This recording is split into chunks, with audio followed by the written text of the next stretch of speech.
నిర్ణయించారు. அதை செய்ய அவர் முடிவு செய்தார். இயேசு சிலுவையில் அறையப்பட வேண்டும் என்று தீர்மானிக்கப்பட்டது. ఈ క్రూసిఫై చేయడానికి పూనుకున్నప్పుడు అతని డివోటీస్ అంతా క్రూసిఫై చేయాలని అనుకున్నారు.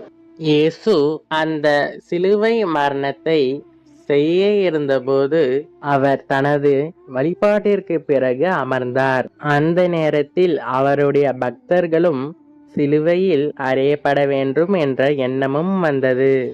దగ్గరగా ఉన్నటువంటి వాడు పీటర్. பீட்டர் மிகவும் அருகில் இருந்தார். ఎంత దగ్గరగా ఉన్నటువంటి వాడు మాథ్యూ. மாத்தேவ் அருகில் இருந்தார். ఎంత దగ్గరగా ఉన్నటువంటి செயின்ட் பால் அருகில் இருந்தார். அந்த நேரத்தில் அவர்கள் தாங்கள் அவருடைய சீடர்கள் அல்ல என்று கூறினர். చూశారా, ఇదా దైవం యొక్క ఫాలోవర్స్. இதுதான் ஒரு உண்மையான பக்தர் செய்ய வேண்டியதுதானா?